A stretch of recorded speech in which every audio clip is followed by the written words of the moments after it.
What is up, everybody? Tuberverse here today, and the question is being asked on PushSquare.com: does Sony need a big PS5 showcase this summer, pretty much to match up with Microsoft's E3 and Nintendo's E3? Because Sony skipped E3, they need a big show to match that show to match their energy. Um, so they released a state of play event, which pretty much focused on Deathloop and like indie games and a few third-party games as well.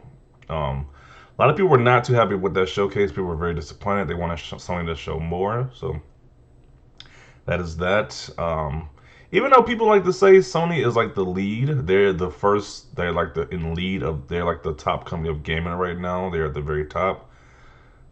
But a lot of their fans are still disappointed though. So as like if they are like leading the industry, shouldn't they be doing the most stuff right now? But it seems like they're doing the very less. Like they weren't even at E3, which is like um, the big event for gaming. So it's kind of weird that people say they are the leaders, but they aren't making leader type moves. So with the article, it says we're almost halfway through July and there's still no sign of Sony long room at E3 as summer showcase.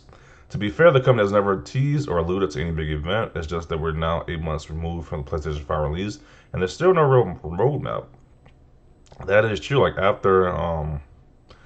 we know Horizon Forbidden West is coming out. We don't know if it's coming out this year or next year. God of Ragnarok, we don't think this is coming out next year as well. Gran Turismo 7.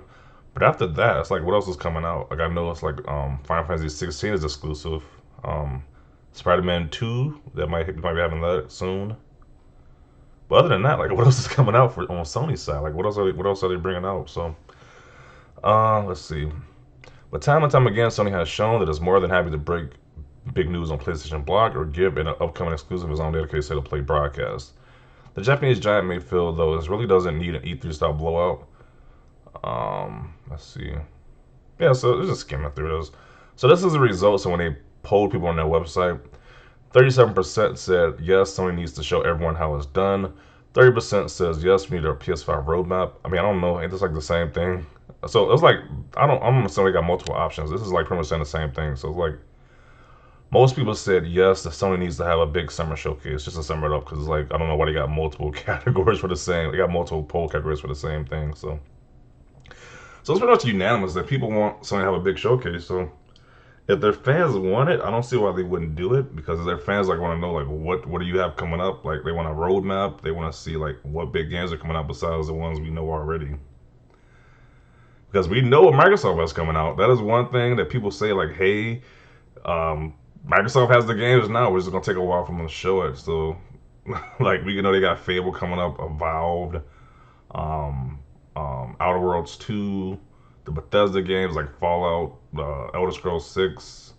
You know those games are coming, so we don't really know too much on the Sony side though. So now let's get to the comments.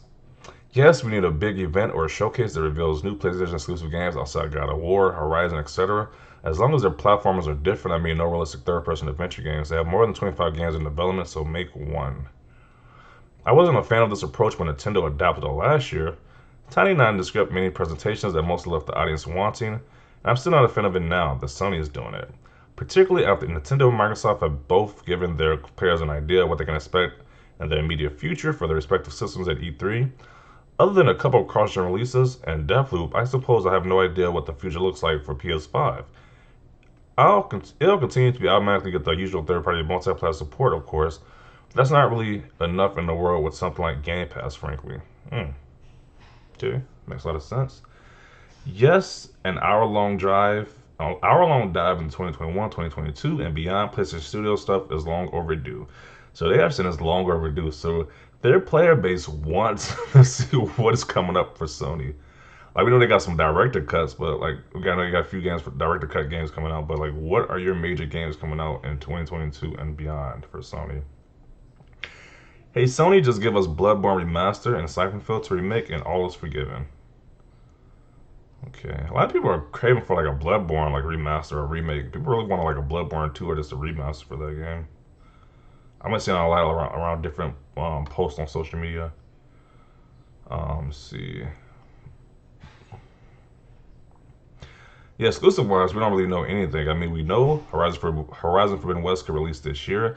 God of War is planned for next year. Also, the director of Final Fantasy 16 said there will be news this year.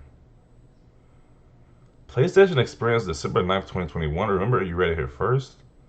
Is this like some just dude just making up some BS? I never heard anything like this. When else was a big event in December. Uh, I think we do need an actual event to get people hyped on PlayStation again. Quieten the naysayers and to give a proper roadmap for the second half of the year.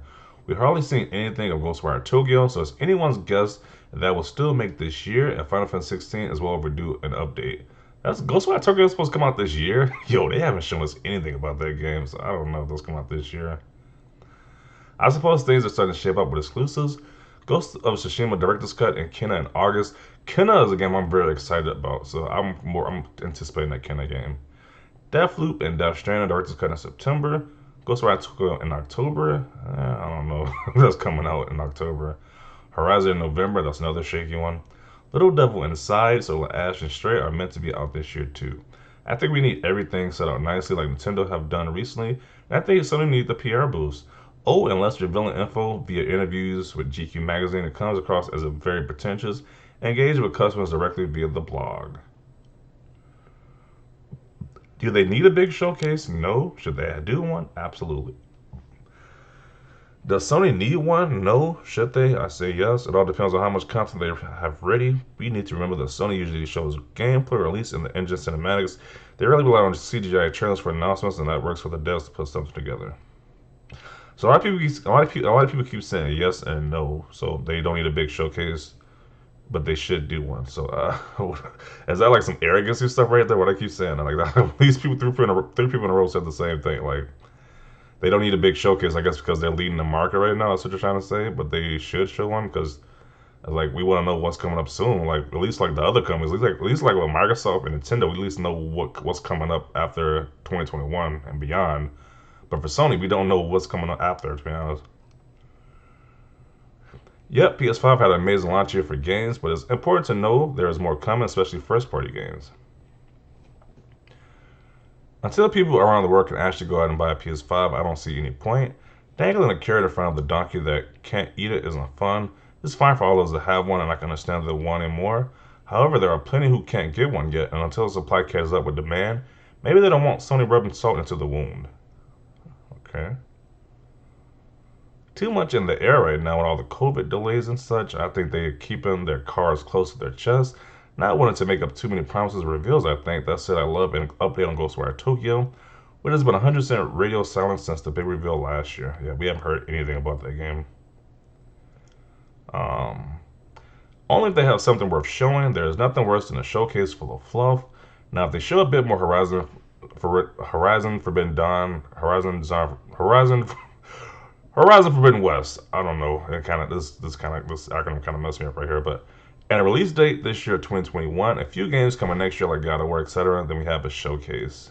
I guess. Let's see.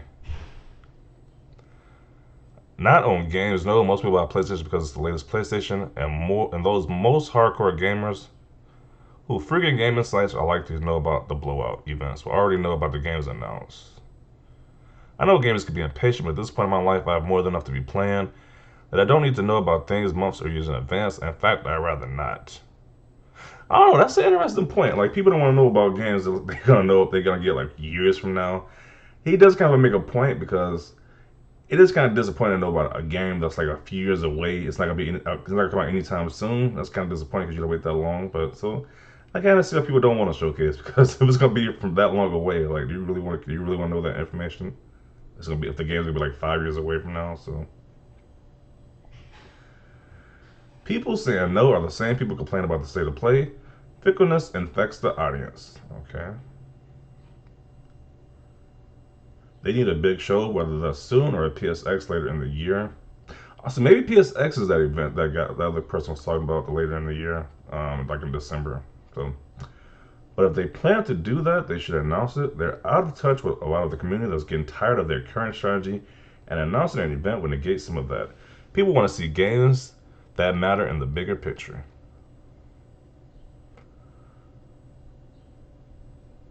Big event will come September and crush Microsoft. Simple as that. Okay, that's kind of confident. That's kind of like okay. They actually need to do one. We need to have a PS5 roadmap. They need to show people the reasons where they should get it, why they should buy a PS5. But while the PS5 continues to fall off the shelves, they just won't do it. I don't think we'll get anything in the summer. Maybe for a short one. Maybe a short one for Kenna. Also, where's my new FF16 information that were promised this year? Haven't heard anything new about FF16 either, which is pretty shocking. Like, all these games I haven't heard anything about. How long is this video? I guess I'm gonna conclude it right here. Yeah, it's like a lot of people are saying Sony needs to do a show. It's like people are pissed off that Sony wasn't at E3, which I was kind of pissed off too. But now it's like, yeah, we kind of need a big show to see like what Sony is bringing. Like, what are y'all bringing to the table? We know what Microsoft was bringing to the table. We know what Nintendo is bringing to the table. What is Sony bringing to the table past like God of War and Rise of Forbidden West? Like, what other games are coming out? So their fans demand answers, and Sony is not giving it to them. So let me know your thoughts down below. Leave a like if you like this video, and as always, thanks for watching, and peace.